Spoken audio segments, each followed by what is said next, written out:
New Thought Media Network. We are a global broadcast network of positive music, media, and entertainment, inspiring humanity's evolution along the journey of enlightenment and creating a world of love, peace, empowerment, and prosperity for all. New Thought Media Network. Positively inspiring.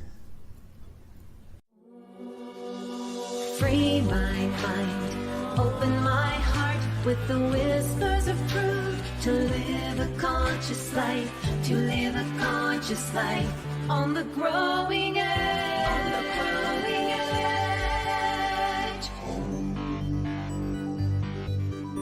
edge. And now, here's Allie. Good morning to you, wherever you are. I'm Rev Michael Benjamin, and I am here live in Farmington, Utah. And today on Growing Edge Live, we have an amazing lineup for you. You're going to be mind blown, I'm sure, by some of the topics that we dive into. And we are brought to you, sponsored by Satya, Inspiring Minds, Healing Hearts, and Transforming Lives. And also New Thought Media Network. Thanks for having us here. And so what are we doing? We are having conversations with soul-centered individuals that are really, truly living their visions out loud. These individuals that we bring on every Monday are directing their time, talent, energy, and resources into good works. They are supporting humanity and in a direct and a roundabout way, helping people connect through love. So thank you for being here. Super excited for today. And we're going to move right into our first segment, which is Ask Allie. And I have a question here from one of our viewers, one of our audience, Nick. And Nick says, I've been studying metaphysics for some time now. I'm becoming more and more aware of how my thoughts create my reality. I'm getting really good at visioning and knowing what I want to manifest. And I still struggle to stay on track with my goals. The negative thinking creeps in, and I catch myself in judgment and having opinions about others. Any suggestions? Wow, Nick, I think I was just thinking of this weekend as I was kind of in a little bit of a funk myself. Had someone and something on my mind that I couldn't clear. It just kept sneaking back in.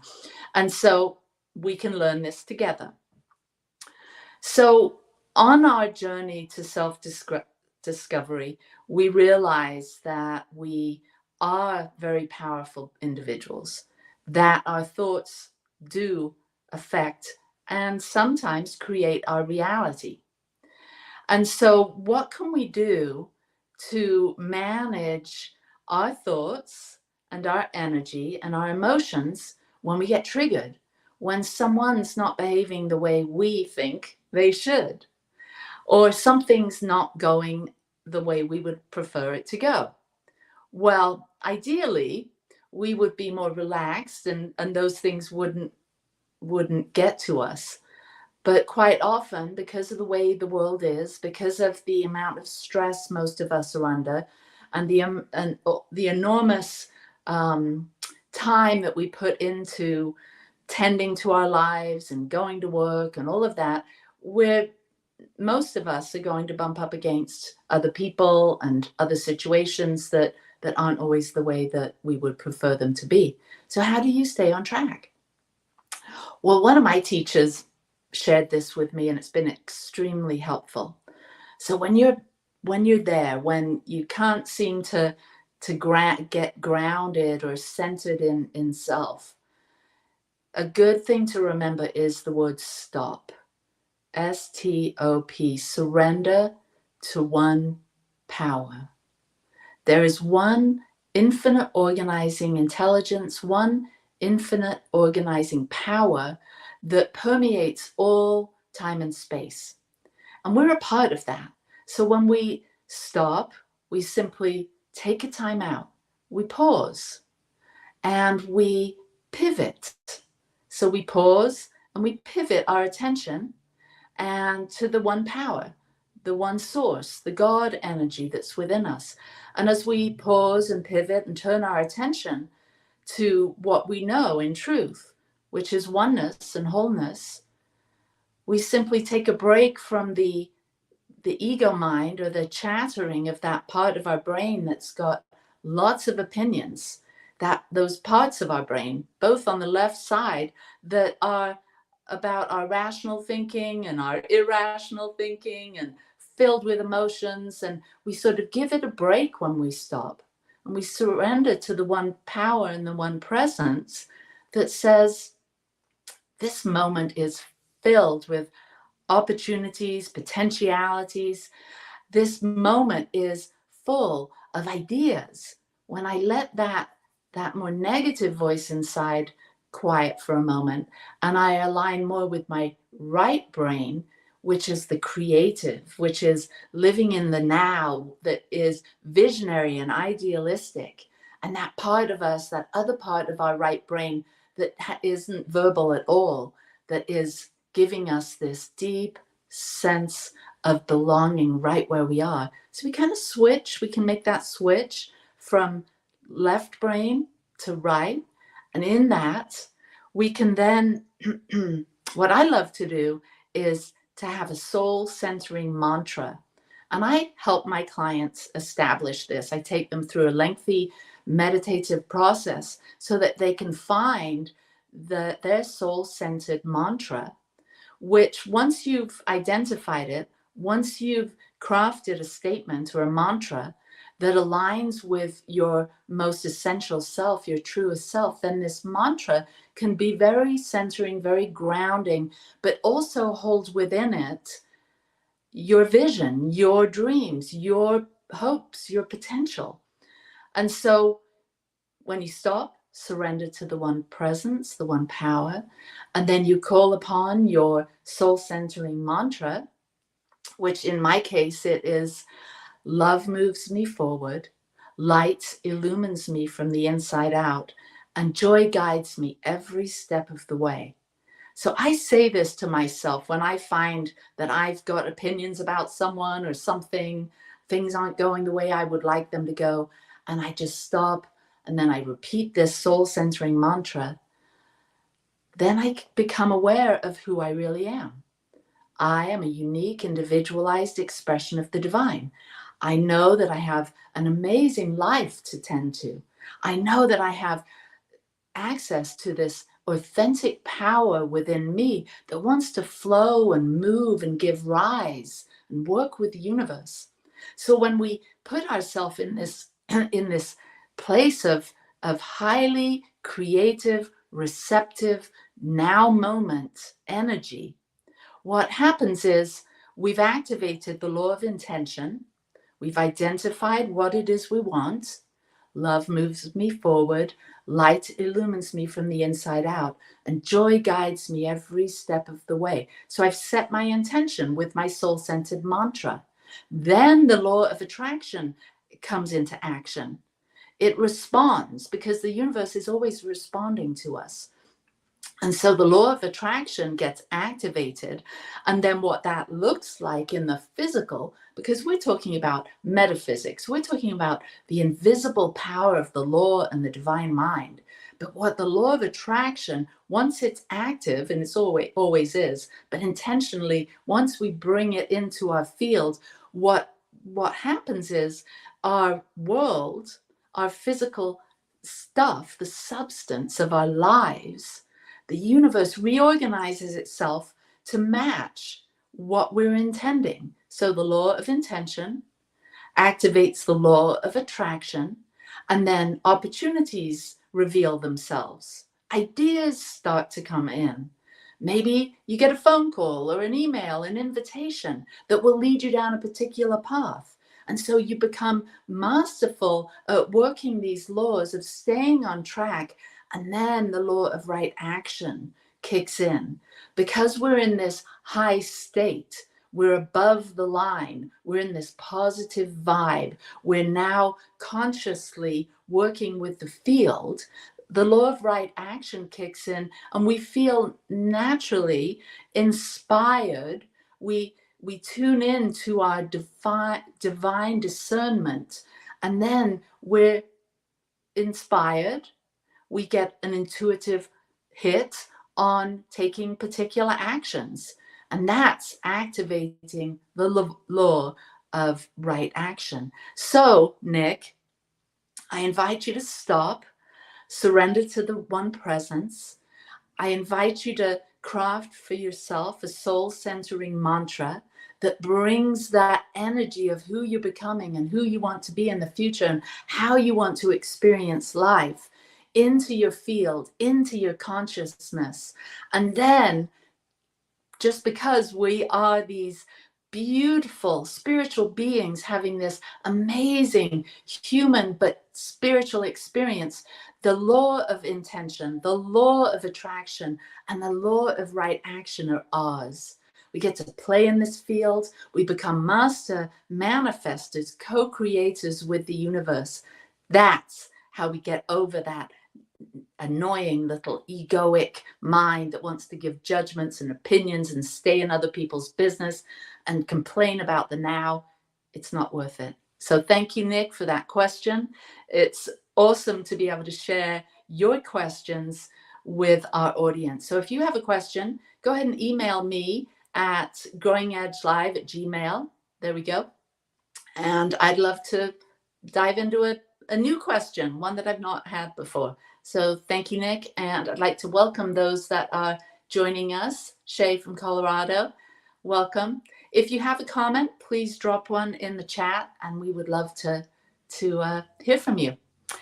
So now we're going to slide into our next segment, and this is going to be an interesting conversation because I have invited my beloved husband, spouse of 25 plus years, I think it's 26 years, Michael Benjamin, to be my guest today.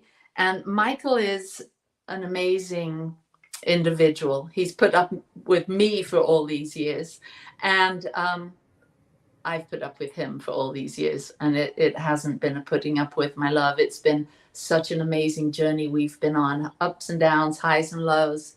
Michael's been studying metaphysics for, I'd say, his entire life, but came to New Thought, 25 plus years ago when we met. Yeah, That's where we actually met. 28 years. Yeah. We met in a Science of Mind discussion group in Big Bear Lake, and it wasn't love at first sight, but it nearly love at first sight. It took us a week or so. Anyway, Wow. I'm so excited to be talking to you today. I don't want to go into a lot of background with you because it's going to be revealed through our conversation. I know that. So Michael Benjamin, welcome to Growing Edge Live. Thank you. Thank you for having me. It's great to be here. I was wondering when you were finally going to have me. I mean, geez, I think we made it into the second month of the show, and finally I'm here. Yeah, So well, it's I know that you've been chomping at the bit to be on, and I have been wanting to bring you on too. It just worked out today that it was the perfect time. perfect time. So I want to dive right in. Tell us about you. What's your spiritual evolution, your spiritual journey been like? How have you gone from your earliest memories to now? All of that in about 15 minutes. Yeah, well, thanks. It's been an epic journey, to be honest. Life, really is divine, and for me, I had a nickname when I was a child, given to me, affectionately from my grandfather, which was Motor Mouth. And my father used to say to me, you ask too many questions. You ask a lot of questions.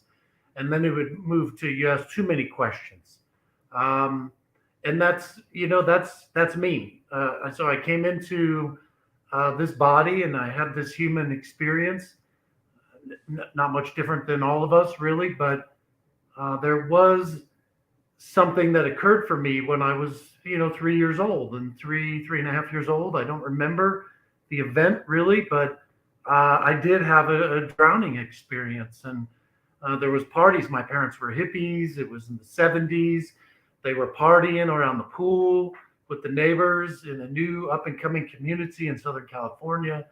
And, best practices were written because of experiences like me. Like now, gates and fences around swimming pools and all those things occurred because of things that happened like mine. But ultimately, I fell in the pool and effectively I drowned. And later it was revealed to me, and I'll get more into that later down the line in the conversation, but it was revealed to me what that was about. As it was, one of the other children saw me at the bottom of the pool and called out. Colleen, she was 3, 4 years older than me. She called out to the parents. They jumped in, they pumped my stomach, took me to the ER, and here I am. So obviously it wasn't the end of my human journey that time. But the striking things as a child that I remember was that my mom and all of her friends used to gather around and tune in to me, and I was actually open to something, and they used to ask questions, and answers used to channel through me to them to a degree that they just were absolutely mind blown. And my father, being of a very traditional, sort of, religiosity, a standard brand background, he wasn't open to explore more into that, and he forbade mom. So he put the quash on that. After Wait, so what kind of things would they ask you? they used to ask me what God would say, and they used to ask me about, like deep and profound questions, and I quasi remember it, to be honest. Like in my conscious mind I don't remember it, but when I do speak to you about it, I recall sort of being the channel for information to come through. So it was kind of almost like a not it wasn't something I was answering from my local mind, that's for sure.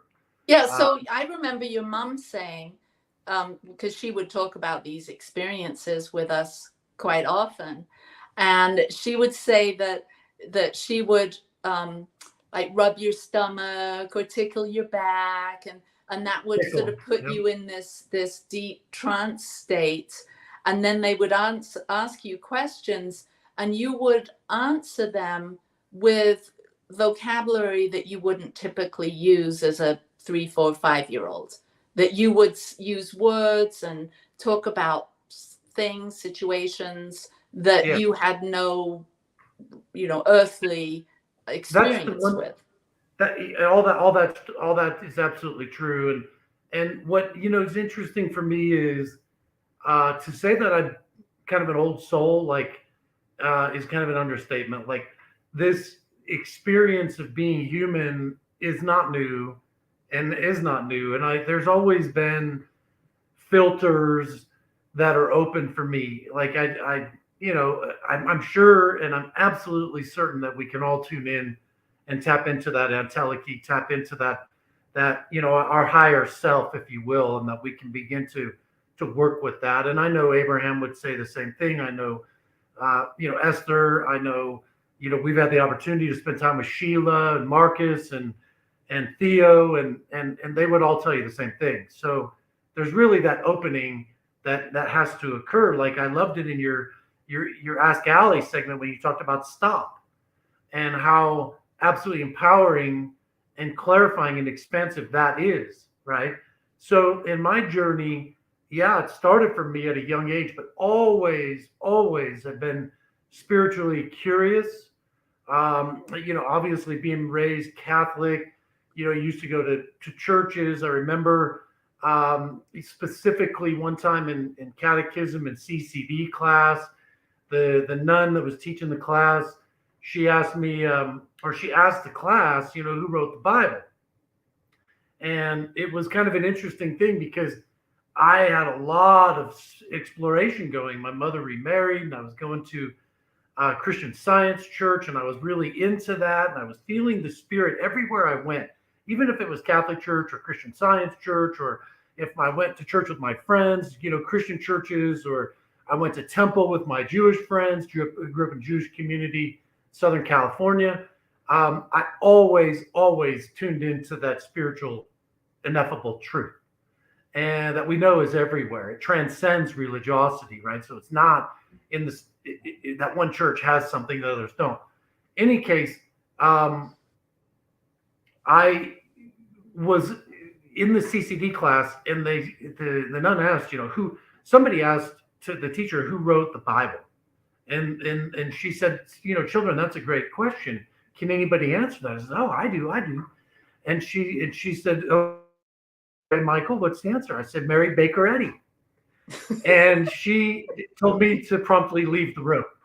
And she had me go sit outside. Well, she got my mom, when it was all said and done, told her the experience and said, what's this Mary Baker Eddy thing? And my mom just kind of chuckled it off and said, well, he's a little confused, obviously, because we spend half of our time going to the Christian Science church, and he's in the Sunday school program. And of course, they talk a lot about Mary Baker Eddy. And so anyhow, and the lady, That's classic. Yeah. But in any case, going back to it, spiritually always have been, I think, a seeker. And, I remember through my teenage years going to various churches.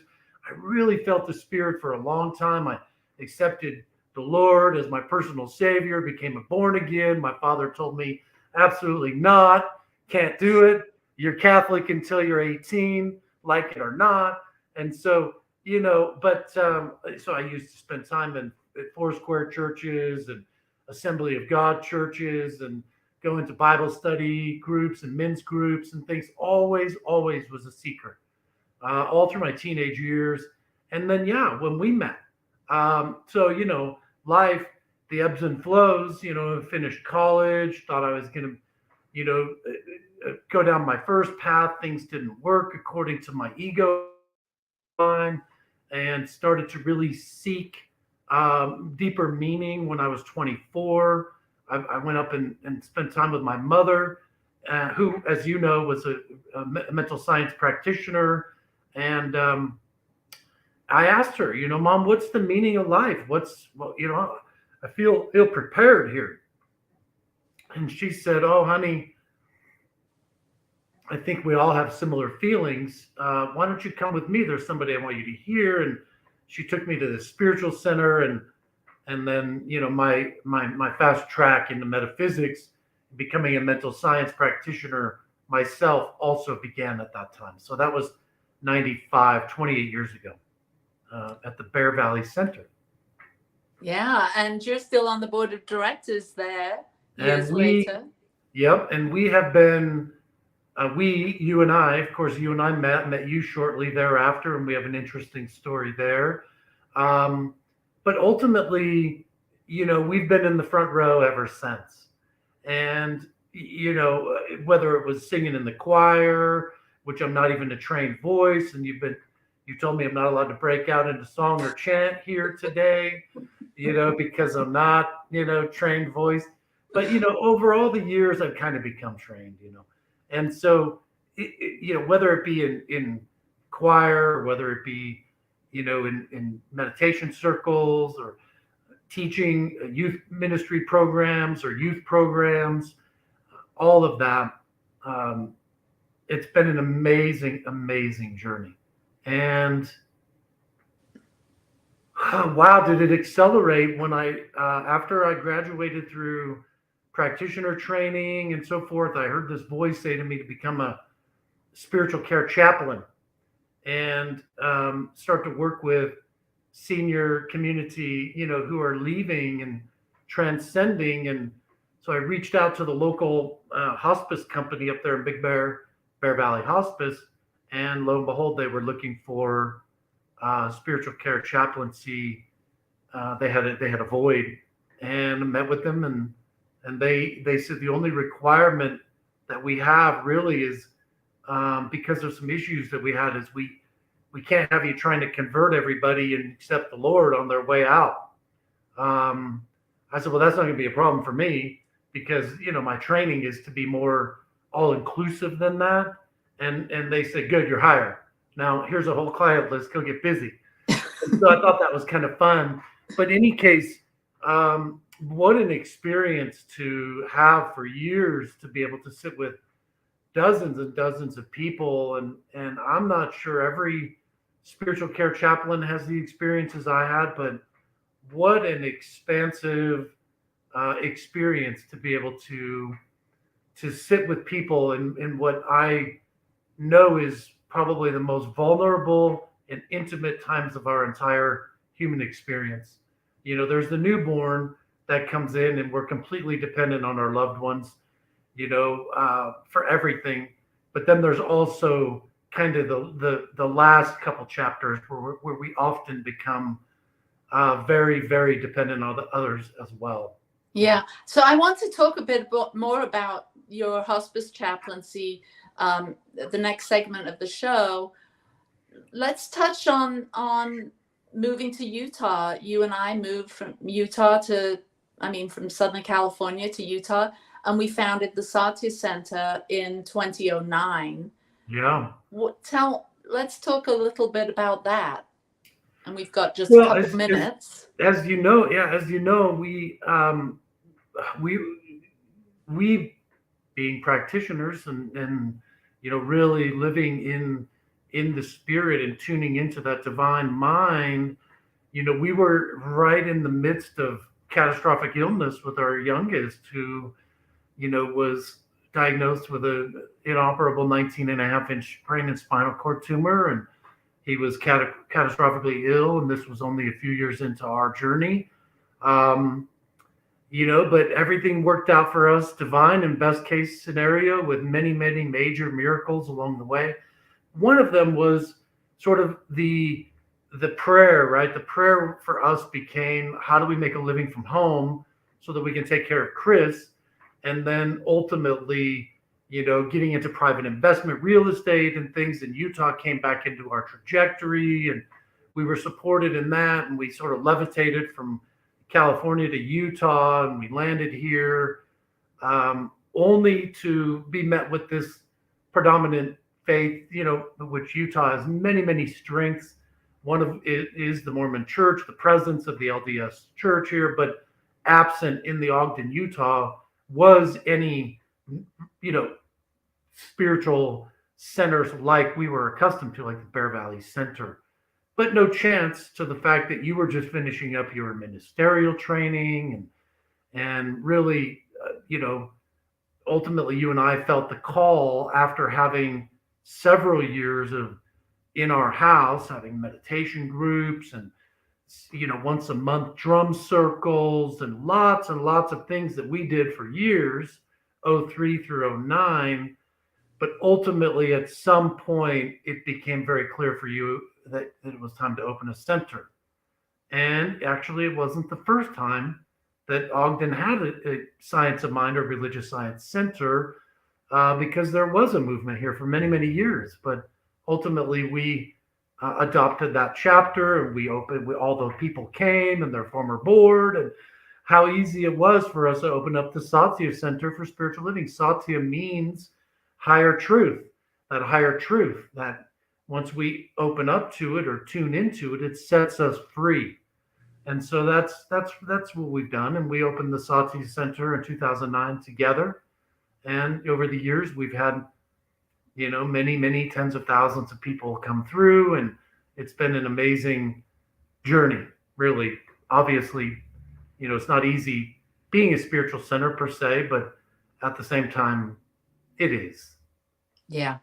All right. Well, thank you. And we're going to take a short break, and we will be right back. And we're going to hear some more about Michael Benjamin and his NDE and all kinds of other things. Thanks, Michael. All right. See you soon.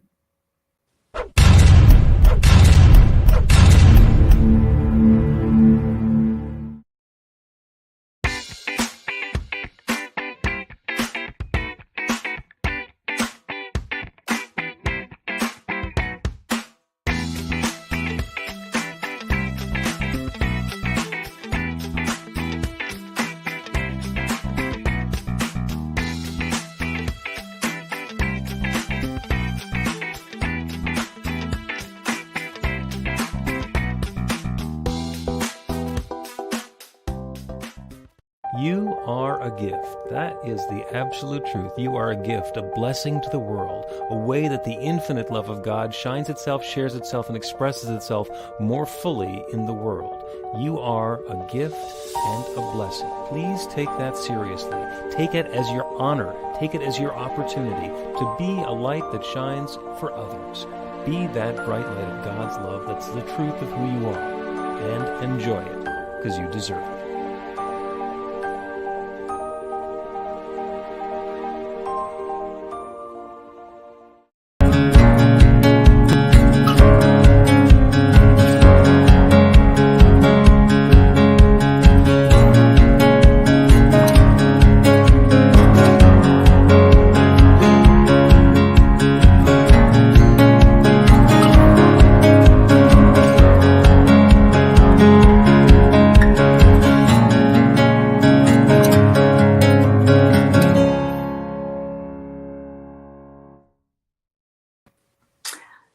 Hello, hello. We're back, and I'm noticing Shay has written a little note saying, "Hey, Michael, great story here.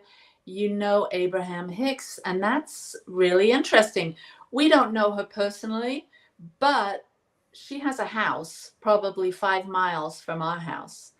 She actually was born and raised in this area, LDS, and she has this big, some call it the Abraham's Castle or Esther's Castle, on the hillside in Layton. And so, yeah, Shay, we are students of Abraham, and coincidentally, she lives very close by. So that's an interesting little fact. And I know when you were kind of skeptical, weren't you? This is this is a good kind of intro to going to the next phase of our conversation. Michael was pretty skeptical of anything that was channeled or anything that was kind of woo-woo like that. You didn't really buy into that or even have it on your radar until we went to Sicily for my sister's wedding. And I had an Abraham book with me. Was it The Incredible Power of Emotions? The Astonishing Power of Emotion. Yeah. And you actually opened up to at least listen as I read it. We read the whole book out loud during that 3-week stay in Sicily. And, you know, it's funny, there's like little breadcrumbs along your road, along your spiritual path. God.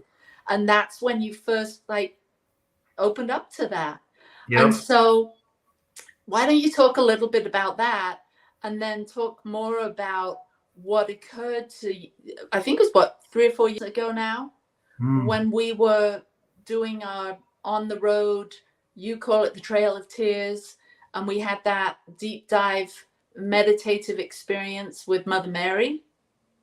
Yeah. So talk about Abraham, talk about channeling. Well, yeah, absolutely. It's interesting because I do remember when I believe it was Lyle and Claire gave you a big bag of tapes, and it was all Abraham. And I remember kind of saying, almost like my dad, you know, no,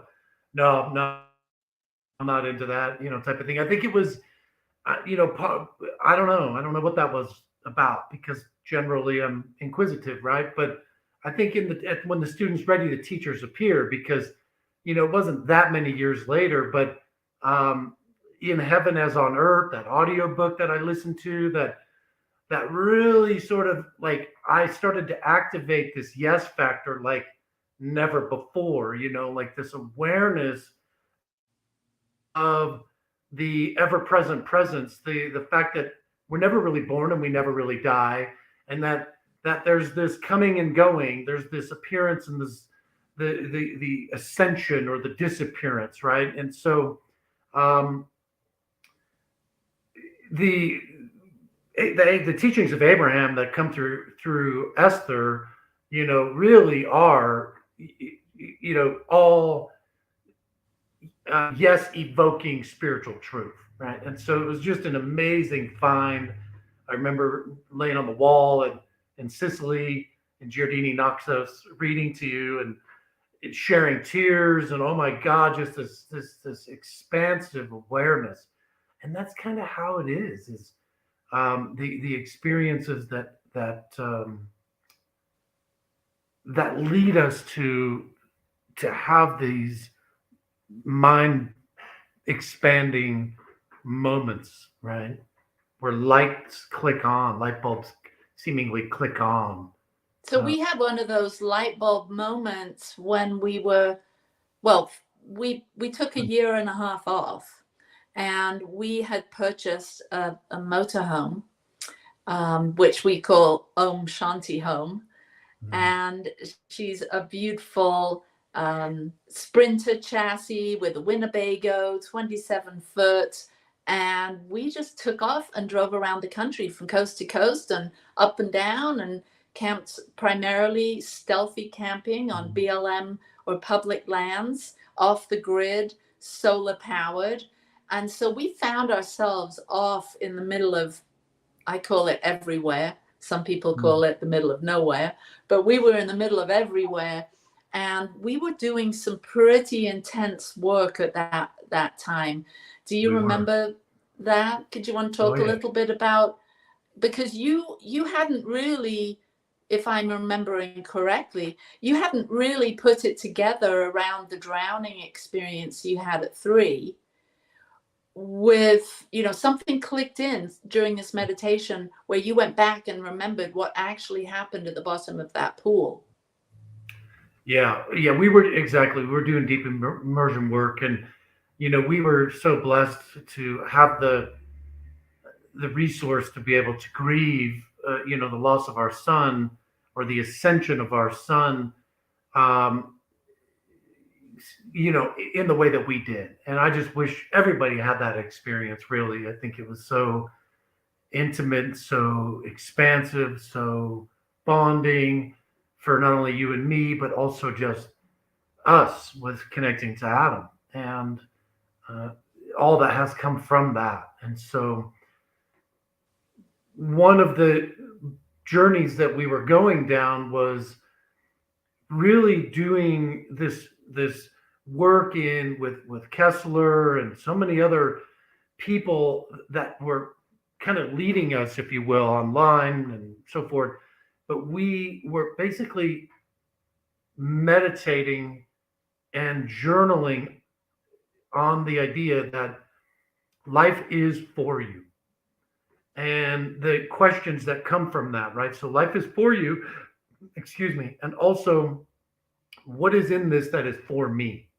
What is this that is for me? And so we were doing this really deep immersion work and spending like days without even talking, and having hours and hours and hours where we were just literally just meditating, and then we would share and so forth. In one of the journeys, I had this re-awareness that that I actually had an NDE, that I was actually drowning, and that I was reliving the experience very vividly, and that I was down at the bottom of the pool, and that there was this opening that occurred. It was like a wall of water, a water wall, where there was the other side was literally the other side.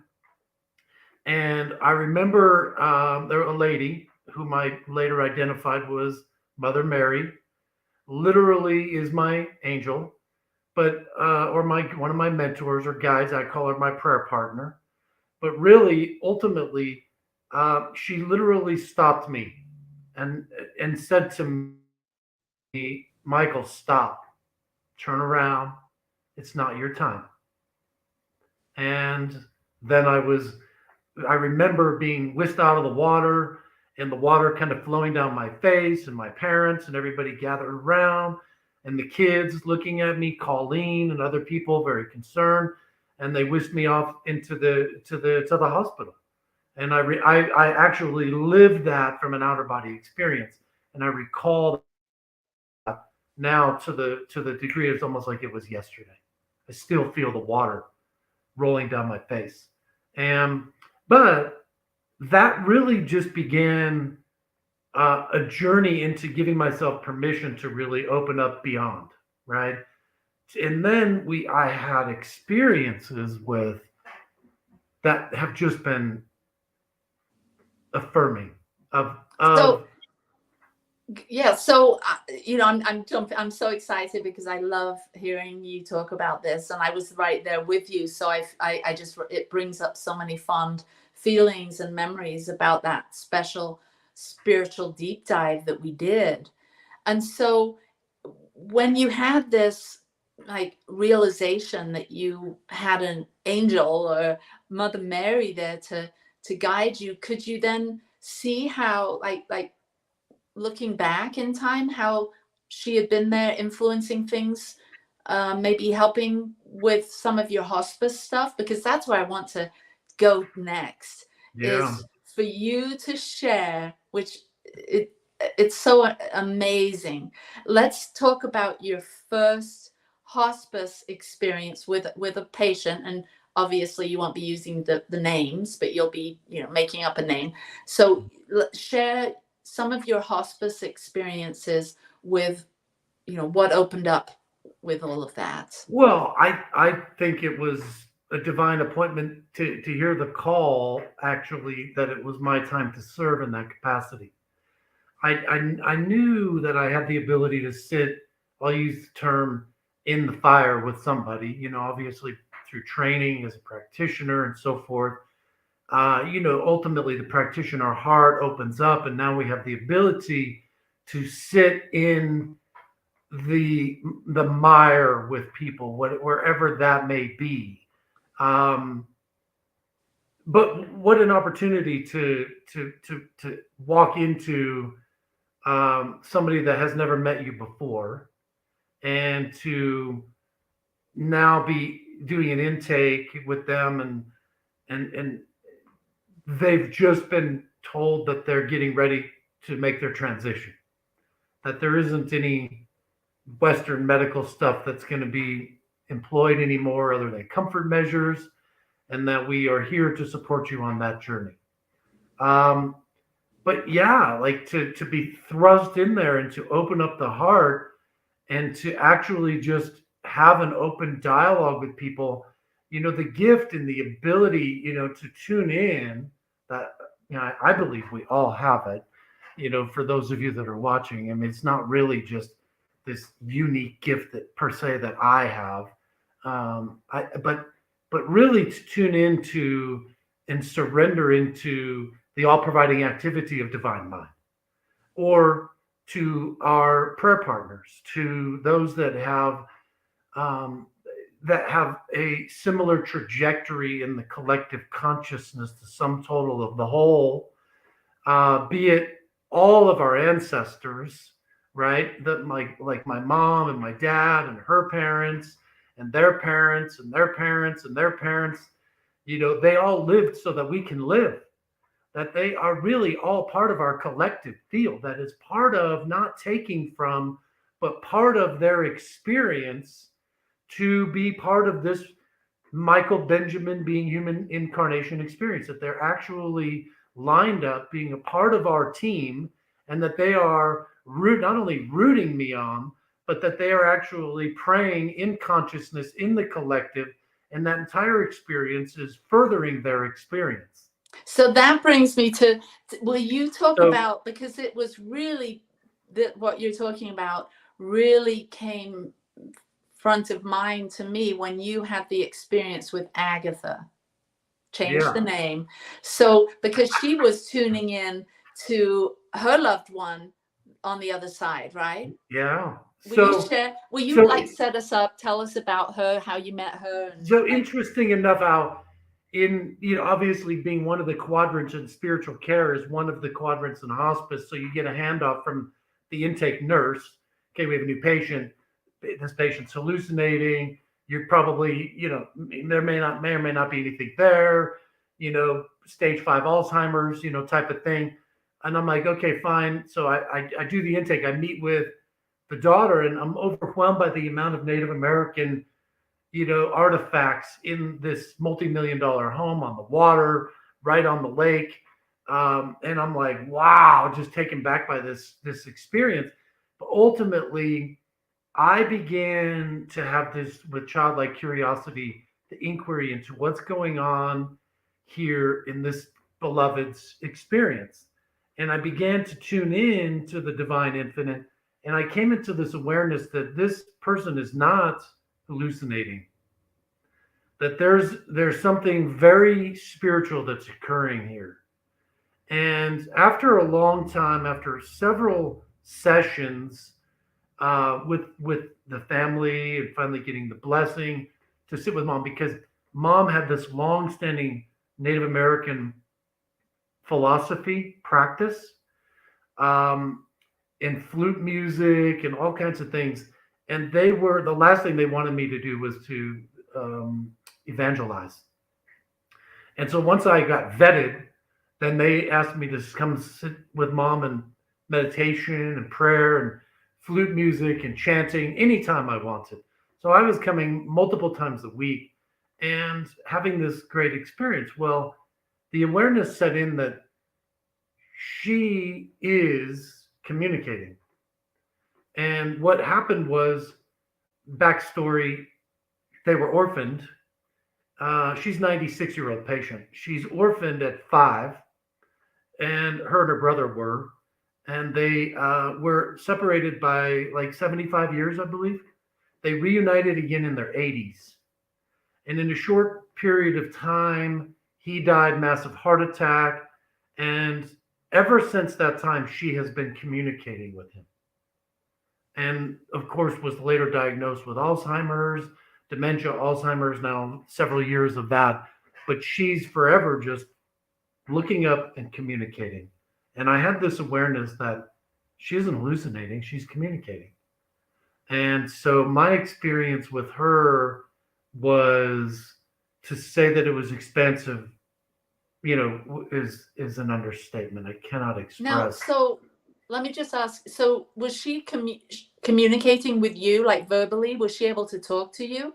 No, she was aware that I was there. I would say, I would introduce that I'm here and that I'm just going to be praying with her and meditating today and so forth. And she would say, that's nice, but she never looked at me. She never really made eye contact and spoke directly to me, but she was continuously connected in dialogue. So was she actually, like, you could hear her voice audibly? Oh yeah, but not mostly it was mumble.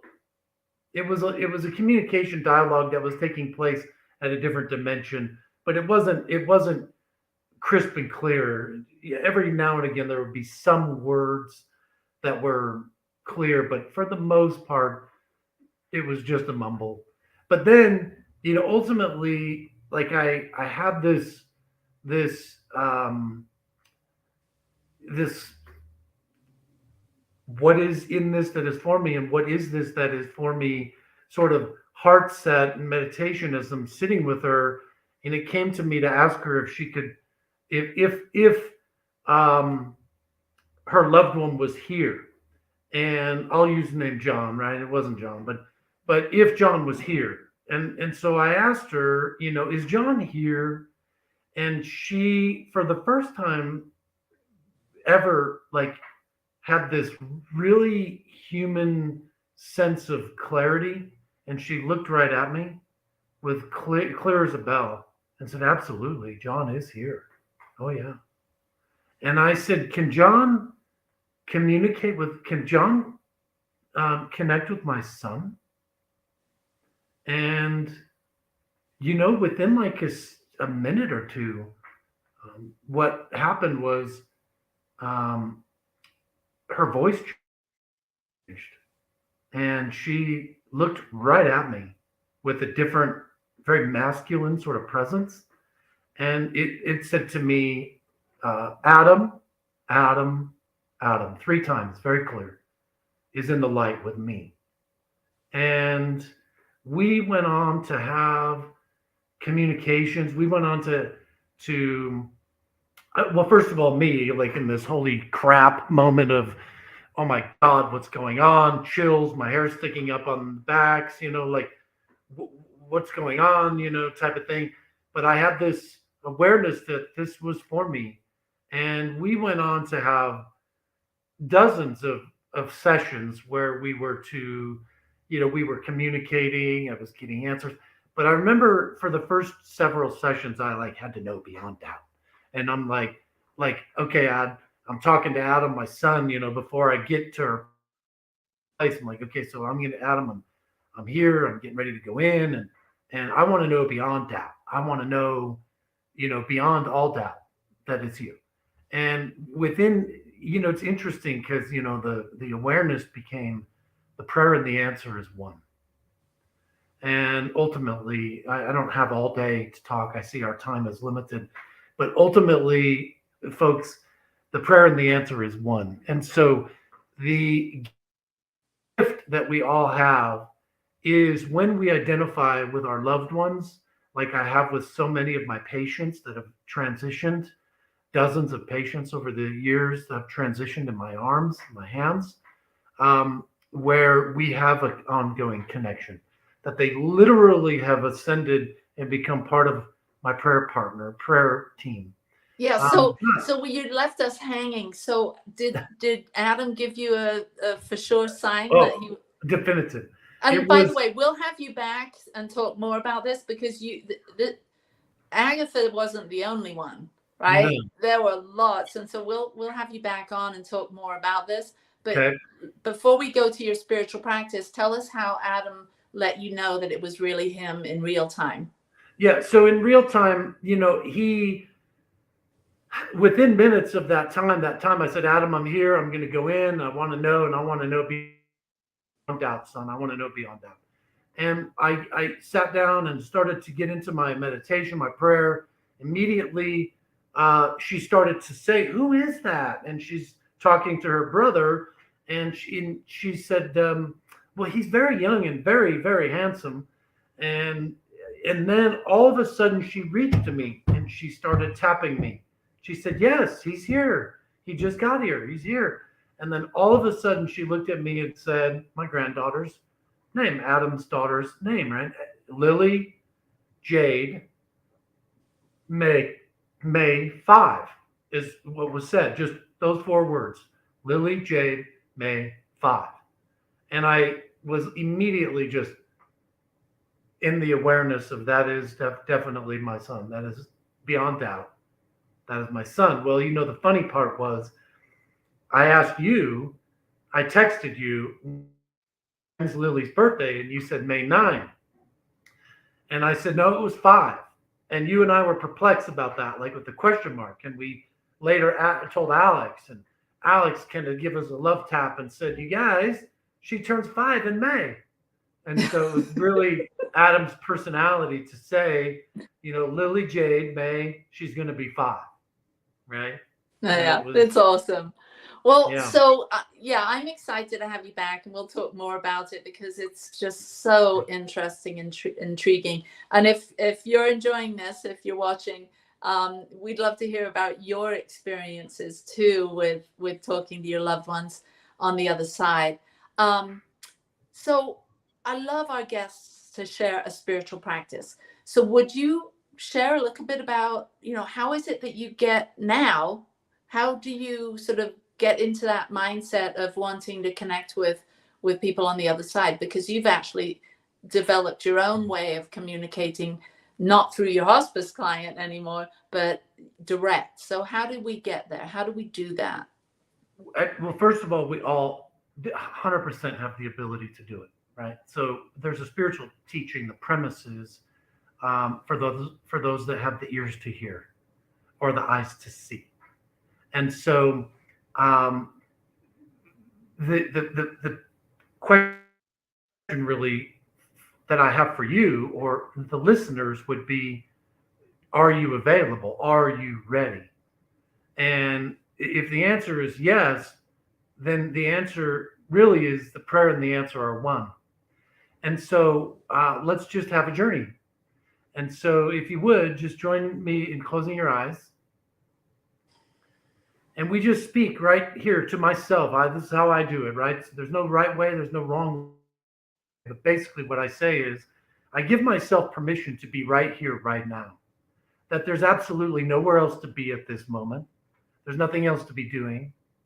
And then I'm tuning in to that innermost on high. I'm going to open up to that expansive nature.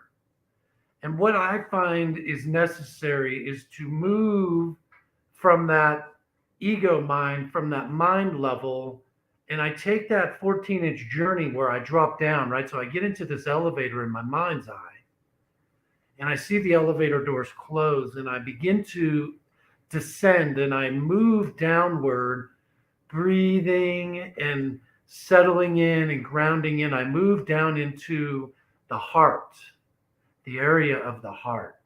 And so I'm in the elevator, and I'm dropping down, moving down, down, down, and I'm arriving right here into this very moment, into the heart level. And I see and feel those elevator doors opening up. And those elevator doors open, and I'm now stepping out into the region of the heart. That heart level knows the heartbeat of life, the infinite and all divine presence. And so here I am tuning in to my loved ones. Here I am tuning into, and I name them: Adam, Michael, Carolyn, Bud, Patrick, Mother Mary, Dad, Diantha, Paul, Lorraine, Sally, Sid, Sheena,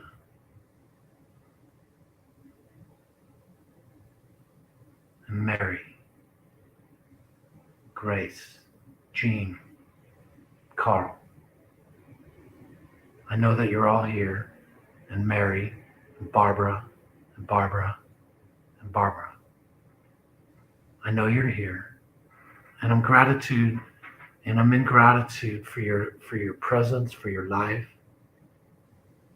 I know that you're in my heart right now. I feel your love. I feel your presence, and I know you feel my love and my gratitude for you living and participating in the collective consciousness with me in this space, in this place, in the here and now. Thank you for being here. I love you all. Thank you. And so I come back into this physical third dimension where I feel my body sitting in this chair, sitting in this space, and I open up my eyes and I take a breath. And when you're ready, just open up your eyes and be here now.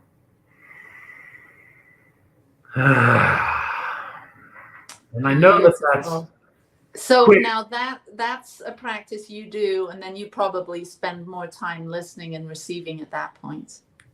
Well, we're going to have to come back and continue this. That was amazing. And I look forward to sharing you more with our audience in the future. So thank you, everyone, for watching. Thank you. And thank you to the New Thought Media Network and Allie and the Sati Center. Thanks for New Thought Media Network being here. Thanks for having me. And I'll just stand back and send you off with love, and I'll wait for the next invitation. Awesome. Thank you, Michael. And thank you, Robert, New Thought Media Network. And next week, we're going to have an amazing guest, Renee Southworth. So stay tuned, and lots of love to you, and peace and blessings. And again, thank you, Michael. Bye. Namaste, everybody.